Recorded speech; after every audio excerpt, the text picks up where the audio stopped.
dude that was in an alleyway, and he was the sun was going down, so he's praying. Oh, I saw that. Wherever you are, you got to pray. I saw it in New York City, and he was like, أشهد أن لا إله إلا الله. بسم الله الرحمن الرحيم والصلاة والسلام على أشرف المرسلين سيدنا محمد وعلى آله وصحبه الغر الميامين. يقول ربنا جل وعلا في محكم الكتاب: وتعاونوا على البر والتقوى ولا تعاونوا على الإثم والعدوان. وقال رسول الله صلى الله عليه وسلم: المؤمن تحت ظل صدقته يوم القيامة. إخواني وأخواتي، هذه مائدة دعوة في قلب لندن في ليستر سكوير. نرجو منكم المساعدة حتى يتم إيصال الدعوة إلى أكبر فريق من الناس، فلا تحتقروا ما تدفعون. والله إن الجنيه الواحد لا يساعد كثيرا. ونريد أن نبشركم على أن قبل أسبوعين أسلم على يدينا 7 أشخاص، وقبل أسبوعين شخصين. فلا تحقروا ما تعطون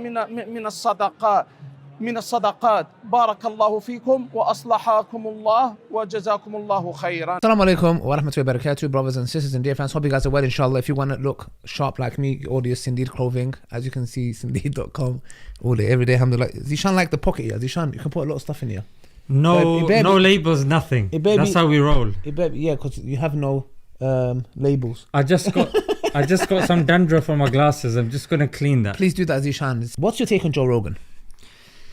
I don't know what to make out of him. I'll be honest with you. I think Joe Rogan has given a platform to a lot of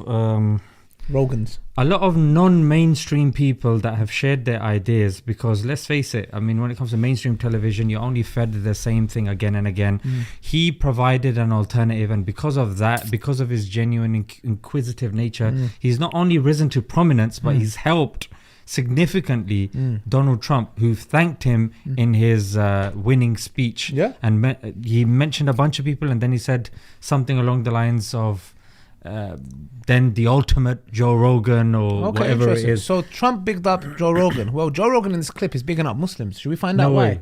Really? Yeah. Come on. Yeah, and he's actually seen two of them with his guest, about how Muslims even though some people say, oh, why do we care about what people say about Islam and this and that? However, when we're living in a society that is very celebrity orientated, it does have an impact on people's opinions and does, shape people's minds. And it's strategic. Why not? Here we go. This is what he had to say. my friend that did it, he's now out of it.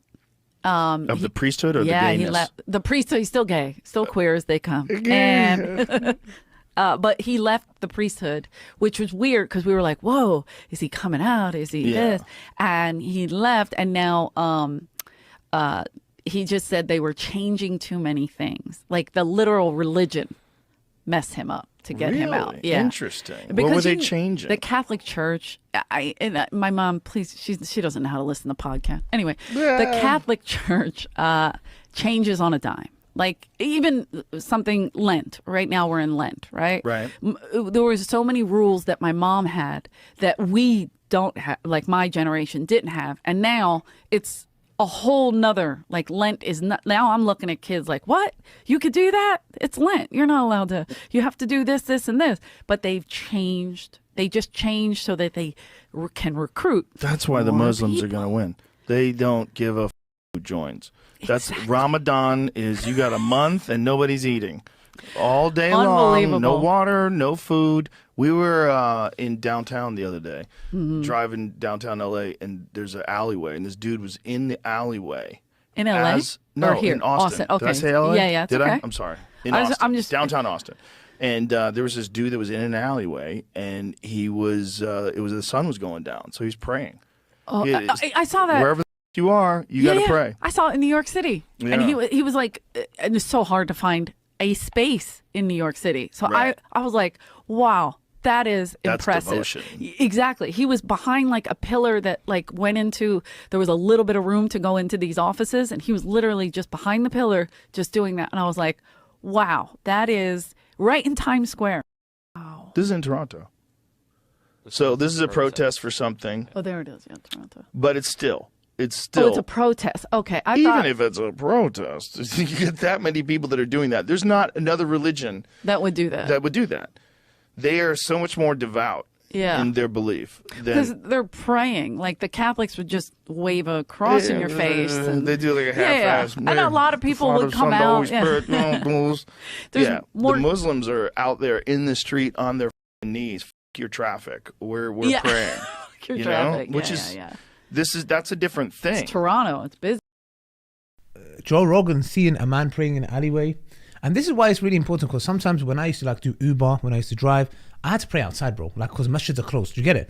And a lot of people come and say to me, oh, why do you go to the masjid? There's very reasonable. Sometimes I've got the kids in the car. I can't take the whole kids. You get what I'm trying to say? So it's like sometimes I'll pray in the back. And I'll be honest with you, I've had obviously you get people like, you get Muslims come and try to put carp in front of you or say mashallah or whatever for that matter. But what you need to bear in mind is how are non-Muslims perceiving you? Now, when I pray outside, a lot of people, sometimes I would ask certain brothers that maybe newly practicing, etc., and they're like praying and they find it a little bit embarrassing. And I'm like I don't say nothing, but I'm like, bro, why should I be embarrassed? What am I doing embarrassing? People are, I would be like having sex in public. Whoa, doing some madness. That escalated very quickly. Really fastly, yeah. Actually, they do, and it's one of the signs of the hour. Actually, one of the signs of the hour is that the two people have an intimacy on the road, and the best amongst them will say, "Go behind the wall." So it says what? If they have no shame doing that, which an action that's going to testify against them on Yom Qiyamah, why am I going to be shy and embarrassed? And the same thing we have when it comes to enjoining good and forbidding evil. You see a brother or with a girl or whatever kissing with a haram relationship. Whoa. Yeah, you had to. I'm so sorry. Yeah, and people come and say, "Oh, advise them." Oh, bro, I feel embarrassed. They don't feel embarrassed doing that in public. You feel embarrassed advising them. Our deen, that's what Allah says, let there rise amongst you a group of people who will enjoy good and forbid evil. So when it comes to this, it shows you, that's why there was a guy in the back of a cab and he said, my cab driver has just gone out to pray. Yeah. And I'll be honest with you, when I was a cab driver, there's one moment I had to do that. There was one guy and his girlfriend, they were kind of tipsy. I said, guys, I genuinely have to pray. So you can either cancel this ride. They said, no, we'll wait for you. Bro, you know what happened? You won't believe this. Did they accept Islam? No, bro. I went out to pray. Bro, the woman came not right next to me, beside me, just started praying with me.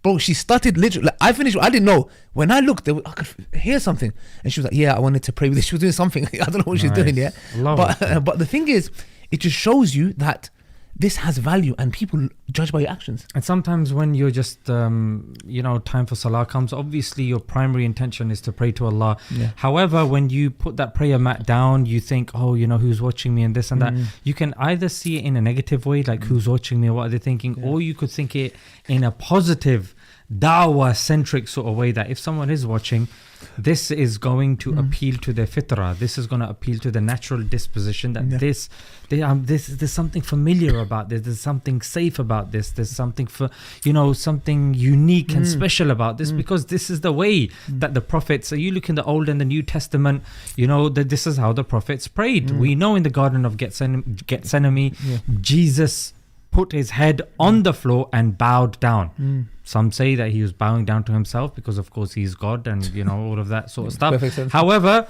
sticking with the point, you don't know who you're giving da'wah to. You don't know the impact of that salah. Like Ibrahim alayhi salam, when he was in the desert and he made the call. They were like... It's up to Allah to take his call and send it to everybody. And look, worldwide people go to do Hajj and Umrah, visit Makkah, Medina. There's not a moment that somebody is not doing tawaf. There's not a moment. Exactly. And not only that, when you in Salah, because if you see it, what was Joe Rogan connecting? What was it doing a correlation with the prayer? He was saying, and they're going to win. Because it shows dedication. That's why when he talked about Khalid, he said, the guy only knows Allah and wrestling, something like that. Yeah, he connected it directly to success. So you can see, it's like these people are going to win. Why? Because they're not degenerate. Do you get it? We have a purpose, we have a focus, and that's one thing nobody can take away from us. And not only that, when you're praying, you're showing liberation. You're showing true liberation. Why? Because you are connecting yourself to the Creator, not caring about the creation. Because for one to go and pray, you're basically saying, I don't care what you think of me. I don't care if you laugh at me. I don't care about the dunya. I'm here with my Lord. That is like a true empowerment, bro. When you look at someone and be like, and let me be honest, like sometimes when I was not a Muslim and I would see women who wearing the hijab and the abaya, I was like I salute that, bro. I salute that, because what of the degeneracy that's going on, and the fact that you're choosing to do the opposite. I don't think I ever came across Muslims praying on the street. I don't remember that, yeah. But I had some friends here and there pray. But I'm sure you to had me, friends? Yeah. Whoa, come on. Before you, I had good friends, Zishan. Oh, I'm glad that changed. Yeah. There's another important point, which is that the rules and the discipline is what non-Muslims, especially in this day of postmodernism, where it's all about subjectivity, you have these people that are sticking true to their beliefs, their ideals, such that they are able to stay true to themselves. This is something that people without rules really value. And it's so ironic that you have certain Muslims that are on the border of kufr and saying, no, there's too many rules and we feel like this. Or the non-Muslims that come to Islam, they love the fact that there's so many rules, that there's order, there is discipline. Look at Judaism. You think Islam's got rules and regulations? Brother, I know some Jewish people. I went to the synagogue. The rules they have, bro, wallahi, bro, you will thank Allah for Islam, bro. You think that we have rules, bro? We got it easy, mate. Bro, there's some regulations they have to follow with water next to the bedroom, the bed. Bro, I was like, bro, that is crazy. But even like in New York City, there's like this thin line that goes all the way around. They're trying to do one in Liverpool now. Liverpool or Manchester. They're trying to kind of find ways around in which they can kind of maneuver around their Sabbath. Their religious responsibilities. But this it comes back to this point, the discipline. But why are they doing that?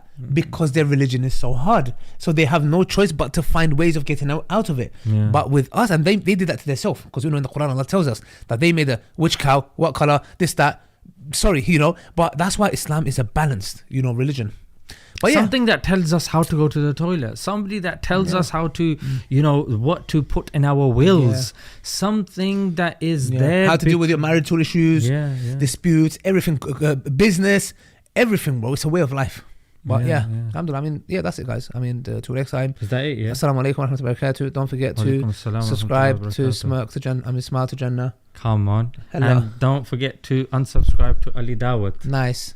Bye-bye, Zishan. Bye-bye. Zishan, I'm going to get you some Sindhi clothing, yeah?